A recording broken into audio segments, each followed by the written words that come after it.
You know, people had concerns about AI taking their jobs. And, you know, we still really don't see that on a massive scale. It's happened occasionally, but there's no massive takeover.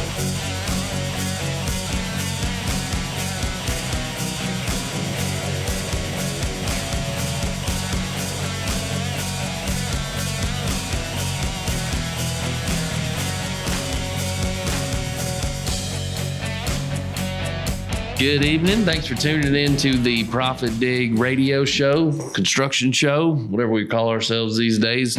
Regardless, we're happy you're here with us. I'm here with Jerry Work, normally Hello. Producer Jerry.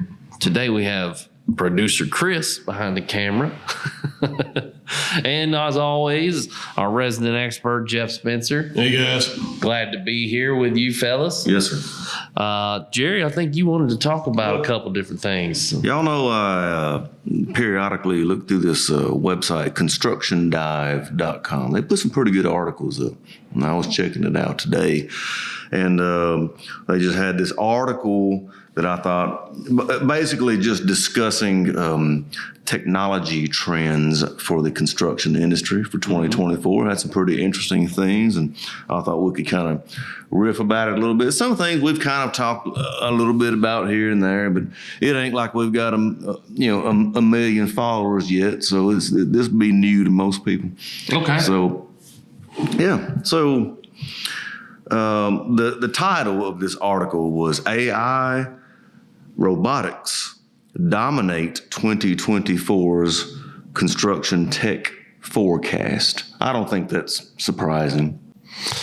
So when we're talking about construction robotics, like what I'm thinking of is like the concrete foundation laying robots, which And I've seen, like the ones that lay the brick blocks, they got the machines and which they're impressive, but I think it's an early technology though. Like what I've seen, they do fairly well, and maybe fairly well is the wrong word. They do exceptionally well, but you have to set the conditions up in such a way that they will work perfectly. So I think if you have like a non-standard building, for example, like if it's just everything's right angles, you've got to give it a straight line. I think if everything's right angles, where they work pretty well. Are there some other types? I bet it's going to get better and better, though. It will get better and better, for sure, and cheaper and cheaper. And, if robots can perform manual labor kind of stuff, I mean, does that make it harder to get into the construction industry if there are not those labor jobs, where you can get on the site and do some work and start learning? Or The way I kind of look at that is like over the last few years as things have progressed and people have been sent to college and away from trade schools and stuff, I mean, it's kind of led you to the point to where if you're going to do this mass production, you really have no choice but to go that route because the help is not available. Right. I think that's one of the issues, that we're seeing with that. It's like they're trying to outsource labor.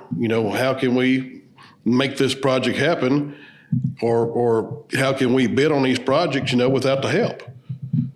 Y'all got any robots working for you up there where you're at? No, we do not. And as long as we can keep it that way, that's where I want to keep it. But I mean, it's people are going to just like a lot of these big warehouses and stuff that we do, as far as site work, they have gone to what they call tilt-up walls because it takes so long to get qualified people to lay the bricks and lay the blocks and get these walls erected. So, I mean, you can pour the slab and they use the slab to form up their walls. Then you take a crane and go around, you set the walls up and set them in place. You're making a 2-week job out of something that would have taken, 2 to 3 months. Right.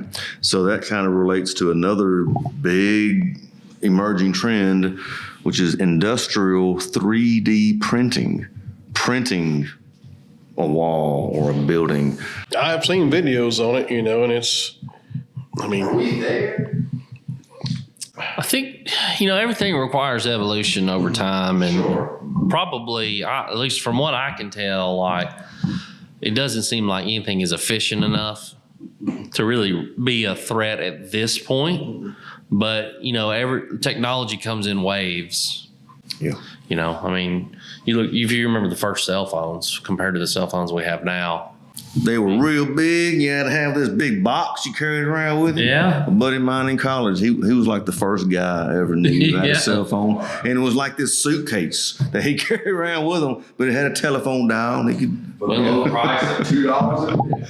$2, that's right. Well, and it's funny how I guess like social perception of what a cell phone should be has changed over time, because like you said, big, bulky, that was more of a limitation of the technology at the time.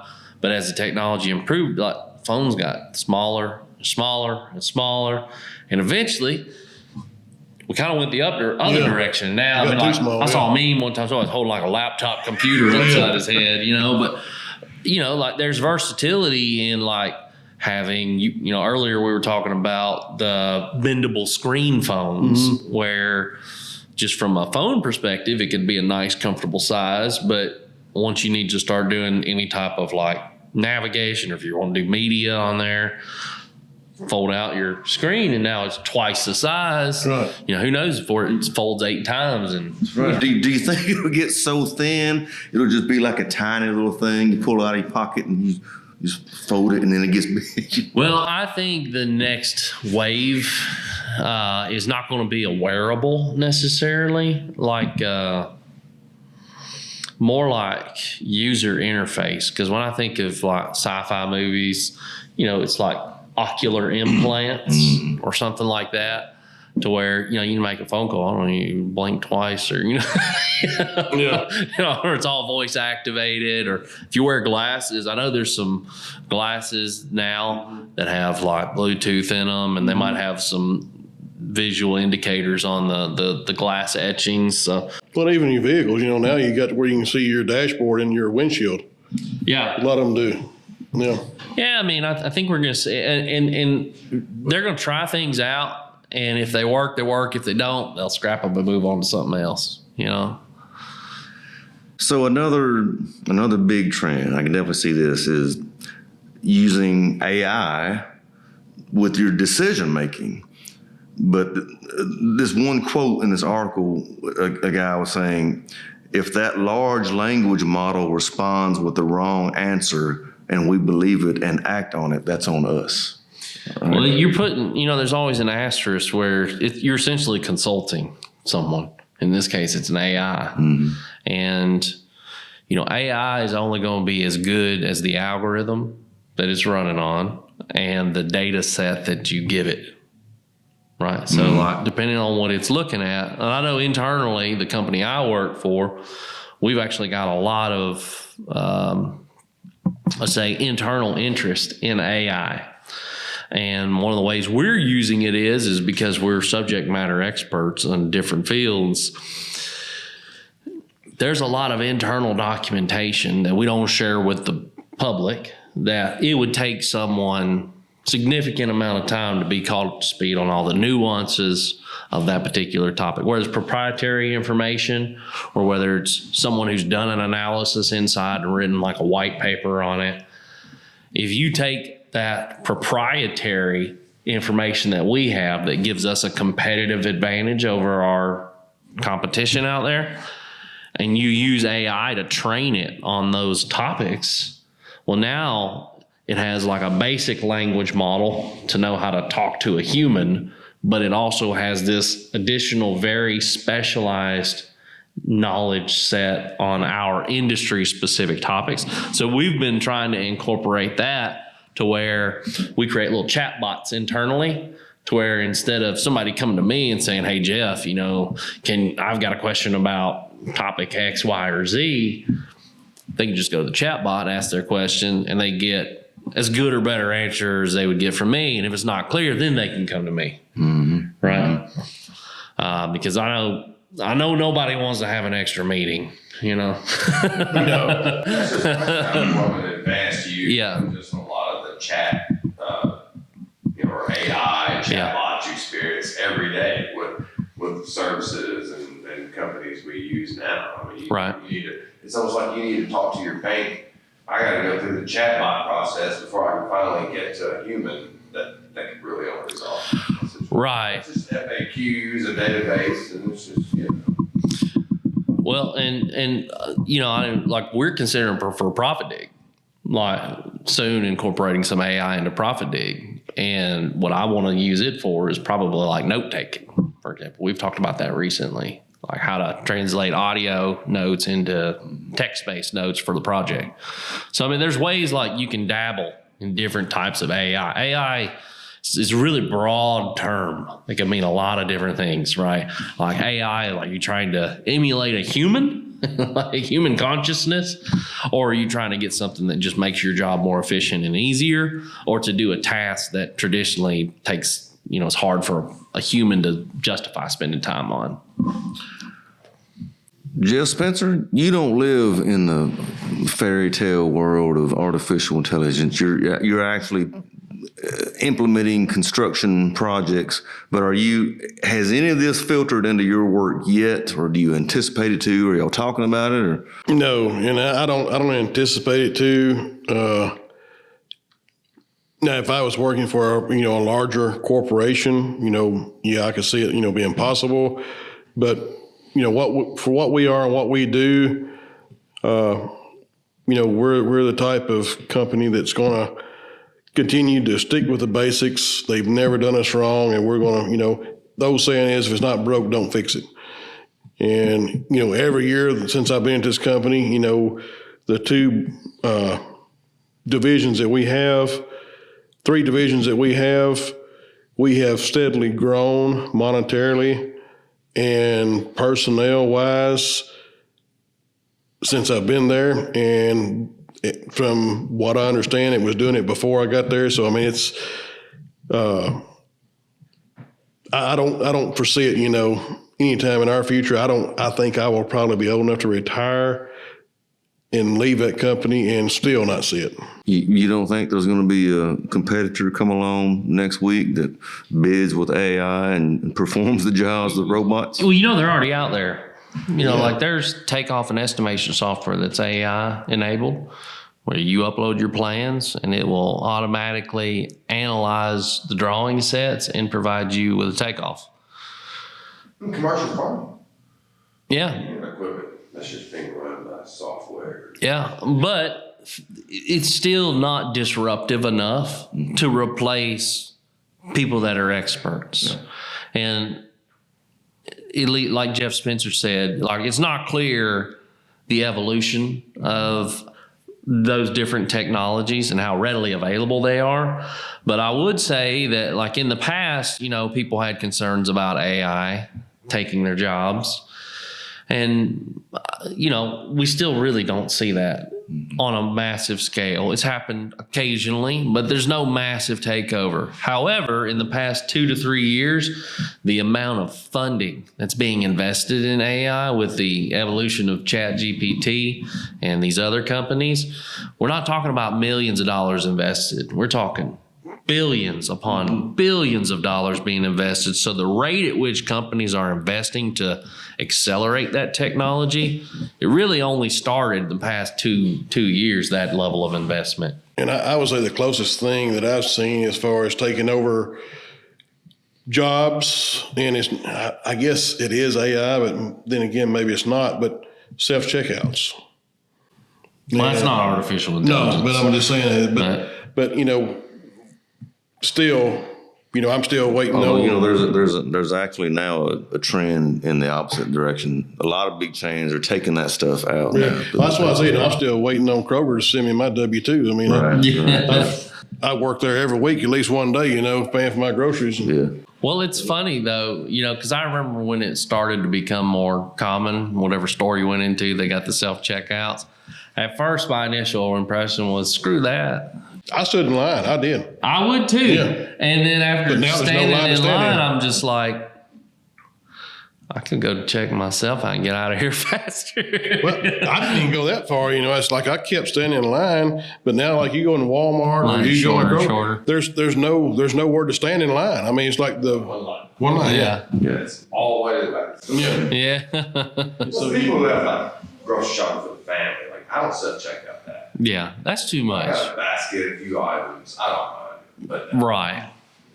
Well, so the original quote that I referenced here, the guy's point was, if you let AI make your decisions and it fucks it up, that's still on you. So at the end of the day, the human still needs to. But there's a verification process, and I would say this not just with AI, but like really anytime you're incorporating new technology into your workflow. Like, never trust anything out of the box. Like, you always need to be validating that something meets your standards before you say, we can take off any sort of checks or balances with this thing. Like, there always has to be some acceptance testing and some validation. Yep. All right. So the final trend I thought we'd mention here that this article referenced is mass timber as a carbon-friendly alternative to materials like concrete and steel. Are you seeing any of that, Jeff? Is there a movement toward wood or in Nashville, or is it still more concrete and steel? It's still more concrete and steel, and I don't think that we'll, I mean, in my personal opinion, I don't think we'll ever see a mass movement towards, harvesting wood. And the reason being is because we're running out of forest as it is. I mean, it does seem like there's a little contradiction there. Yeah. You do that because it's better for the environment, but then you got to cut all them trees down. right, yeah. Yeah. Well, and I always, anytime I hear it talks about like deforestation, I always think, what's the most easily reproducible alternative to lumber? Right. No, to lumber in general is hemp. Yeah. Highly reproducible, sturdy. I'm really amazed that we don't have more hemp products out there. Maybe it's just too costly. I don't know, but too regulated could be the problem. Probably because people have never really tried to use it as a byproduct, and haven't seen the benefits of it. Was it like the Constitution or something written on hemp paper? Yeah. Our country was founded on hemp. I would have thought Howard Taft, paper guy. maybe. He started the I would have thought it was like papyrus. That's right, because he owned all the forests and the paper mills, and he was like, no, we're only going to use wood to make our paper. And he used politics to, So you got reefer madness. Trying to paint that negative picture. Yeah. Anyway, that's all I've got. Those are the big Well, technology trends. Producer Chris been waving his hands at us for a while over there, so he's flagging us down. Yeah, I guess we Wrap it up, boys. Wrap it up. Running a little longer tonight than usual. That's all right. Yeah, that's all right. We're trying to educate the people of the world, or the construction, or at least our subscribers. Yeah. As best we can. Yeah. No, well, thanks for tuning in. As always, it's great to talk with you guys, spend some time with you, shoot the bull, talk about different things, You bet. and talk with you guys. So thanks for tuning in. I hope you enjoyed this conversation.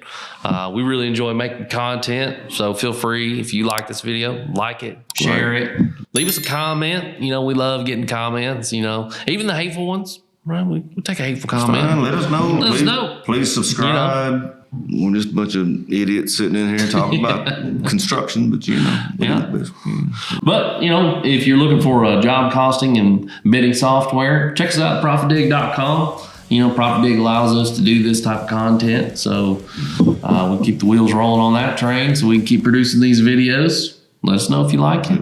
Glad you're here with us. Have a good one. See y'all. See y'all.